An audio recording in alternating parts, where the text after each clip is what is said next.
Et encore par la ville de Bignona, on nous signale 2 blessés graves, l'un ayant perdu un œil et l'autre ayant perdu quasiment son organe génital à partir des manifestations et parce que des balles réelles auraient été tirées par les forces de l'ordre. Ces crimes et forfaitures ne resteront pas impunis. Nous l'avons dit et redit. Tout ce qui s'est passé ces 12 dernières années et qui a occasionné de lourds dégâts, de lourdes pertes en vies humaines, en intégrité, en atteinte aux intégrités physiques, mais également en emprisonnement fortuit et gratuit, ne restera pas impuni. Chers compatriotes, ce qui s'est passé aujourd'hui illustre à suffisance tous les aspects que je viens d'évoquer.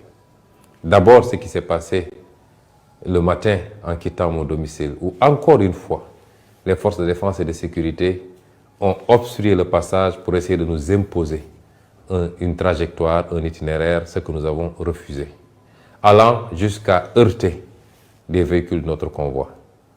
Ce qui s'est passé ensuite au niveau du palais de justice, où le juge en charge de ce dossier a voulu, pour des raisons que personne ne comprend, retenir ce dossier aujourd'hui et le juger, le vider aujourd'hui même. Alors que quasiment tous mes avocats venaient juste de se constituer et n'avaient pas eu accès au dossier et que les avocats qui en avaient eu accès n'avaient eu accès qu'à une partie du dossier. C'est extrêmement grave.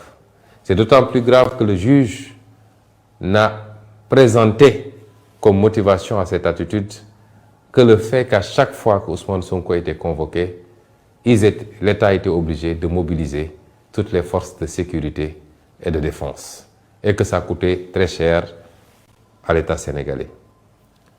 Avons-nous été demandeurs de ces procès ridicules?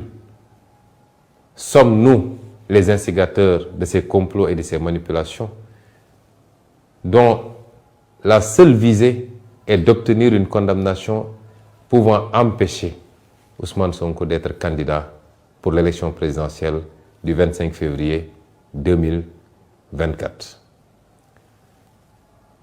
Est-ce que cela peut justifier qu'on empiète, qu'on piétine, qu'on viole les droits de la défense, qui sont mes droits en l'occurrence, simplement parce que la mobilisation de ces dispositifs des forces de sécurité et de défense coûte très cher à l'État du Sénégal? Qu'un juge puisse réagir comme ça est suffisamment inquiétant et doit nous préoccuper par rapport à son indépendance, puisqu'il a pris des instructions pour parler ainsi. Ce qui s'est passé ensuite à la fin de cette audience, puisque n'eût été l'insistance, j'allais dire même la résistance des excellents avocats qui se sont constitués pour notre défense, que je remercie au passage. Énormément d'avocats sont constitués aujourd'hui. Aucun de ces avocats ne nous a demandé d'honoraires pour défendre notre cause. Je les remercie, mais je les félicite surtout parce qu'ils ont fait montre de détermination, de combativité, mais ils ont montré que le Sénégal doit être fier de ses avocats. N'eût été la détermination de ces avocats, mais n'eût été également un barreau debout, et j'en profite pour féliciter M. le bâtonnier, qui a pu intervenir pour insister sur le fait que les droits de la défense sont sacrés dans un procès et que rien ne s'opposait et tout convergeait, la pratique judiciaire et tous les éléments d'un procès, tout convergeait vers un renvoi, comme le demandaient mes avocats. Nous avons vu aujourd'hui un barreau debout, un bâtonnier debout. Nous attendons de la magistrature qu'elle soit aussi debout, parce que la justice est le pilier fondamental d'une république et la première garante de la stabilité dans un pays.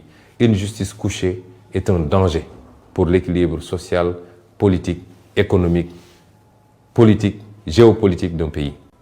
Nous demandons à l'Union des magistrats, à l'ensemble des magistrats, procureurs, juges d'instruction, à revenir à la raison et à comprendre qu'ils ont un sacerdoce, c'est de servir, de juger au nom du peuple sénégalais et non pas de servir les desseins politiques du régime et du président Macky Sall. Ce qui s'est passé au sortir de cette audience, où le monde entier a pu voir toutes les entraves qui ont été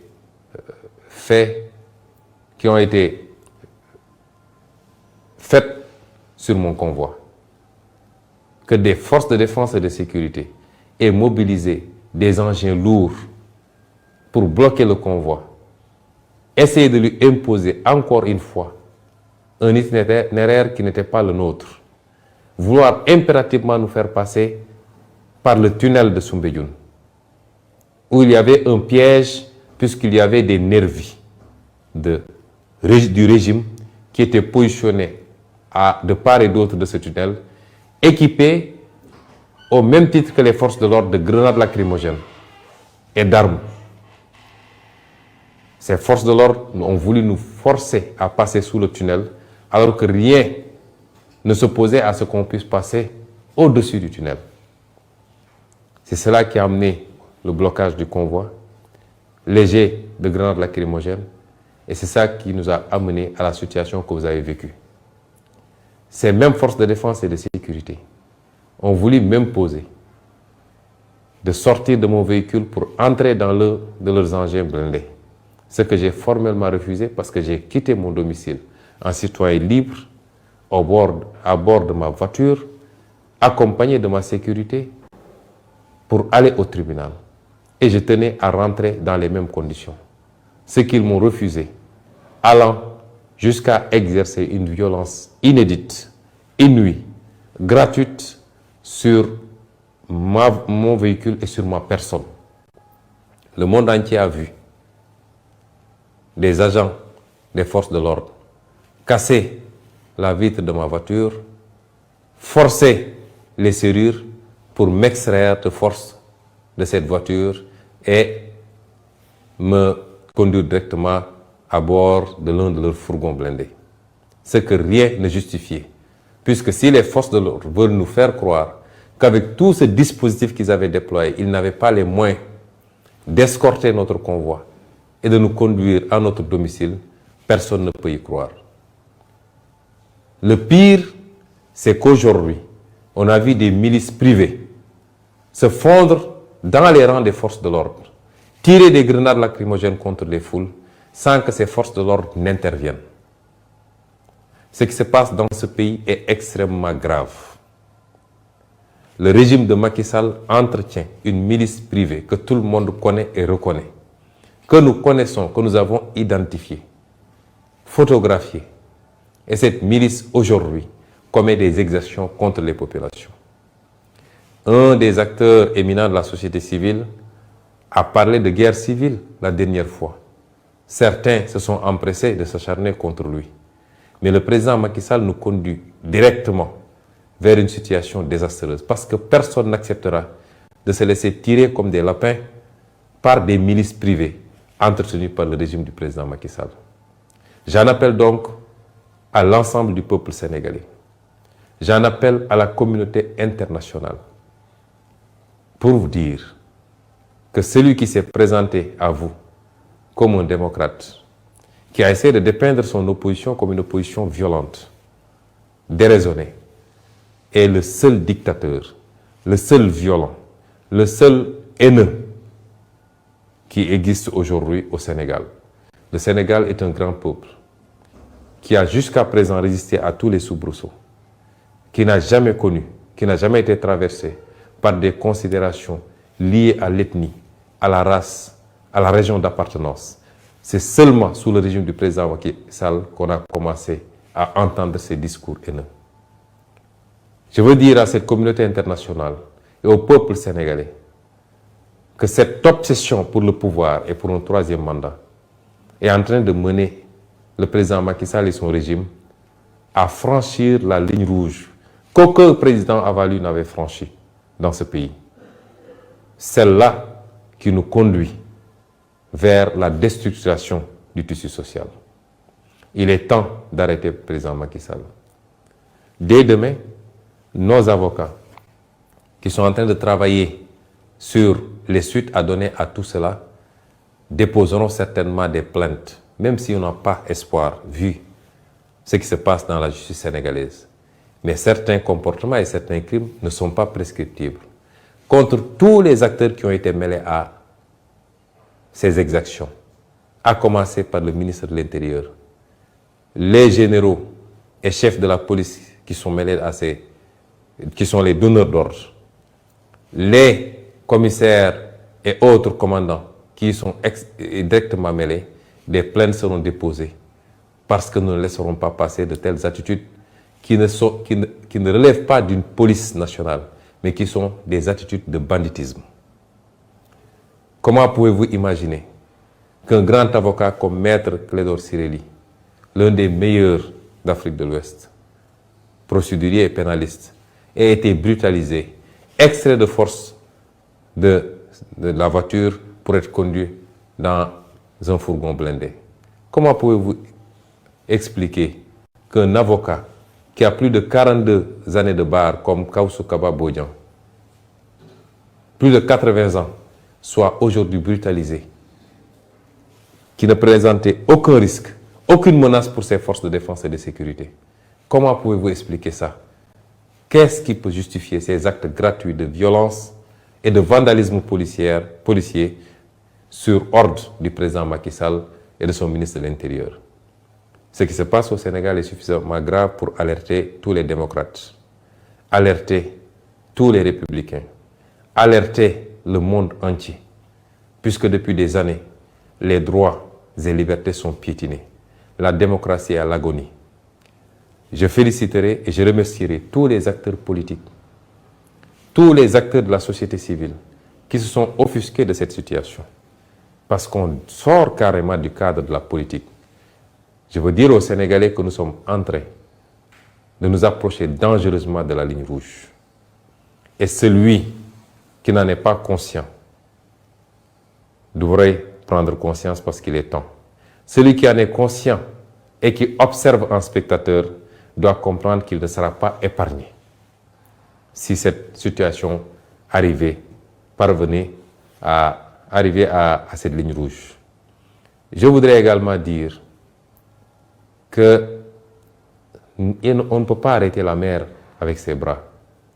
Ce qui inquiète le président Macky Sall et son régime, c'est qu'il est même mal à l'aise. C'est cette déferlante humaine à chaque fois que nous sortons. C'est cette popularité grandissante. Je l'ai toujours dit, ce n'est pas un mérite. Et les Sénégalais ne nous suivent pas, n'adhèrent pas à notre discours et à notre projet par rapport à notre personne. Nous avons beaucoup travaillé à faire comprendre aux Sénégalais là où nous voulons aller. Ce combat pour la souveraineté, ce combat pour la dignité recouvrée, ce combat pour la réappropriation de notre destin national, c'est ce que les Sénégalais ont compris. Et c'est pourquoi ces milliers, ces millions de jeunes sortent à chaque fois pour suivre nos convois, pour adhérer à ce projet. C'est pourquoi ces milliers d'intellectuels adhèrent à ce projet. C'est pourquoi la diaspora, dans presque sa globalité, adhère à ce projet. C'est pourquoi même les forces de défense et de sécurité, qui exécutent des ordres, souvent malgré eux, adhèrent à ce projet. C'est pourquoi tous nos compatriotes africains nous suivent de très près, comprennent le discours et adhèrent à ce projet. Si le président Macky Sall pense qu'il peut arrêter cela par l'intimidation, par l'instrumentalisation de la justice, par la violence gratuite, il se trompe et il est temps qu'il revienne à la raison. C'est la dernière fois que je le dirai. Je veux féliciter le peuple sénégalais, féliciter cette jeunesse formidable et terminer par vous dire ce que je vous ai toujours dit. Nous ne vous décevrons jamais. Nous ne vous trahirons jamais. Ce combat est le nôtre. Vous avez droit à la même prospérité, au même progrès, au même bonheur, au même espoir que tous les peuples du monde. Nous ne vous décevrons jamais.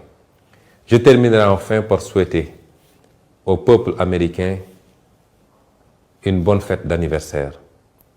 Parce qu'aujourd'hui, j'aurais dû être à l'ambassade des États-Unis, sur invitation de l'ambassadeur. Au moment où je vous parle, j'aurais dû être à cette ambassade pour célébrer avec eux, avec ce grand peuple américain, sa fête d'indépendance. Je suis, malgré moi, sous résidence surveillée et de manière tout à fait illégale, parce qu'aucun juge n'a décerné une ordonnance pour que je sois sous résidence surveillée. On me refuse tout déplacement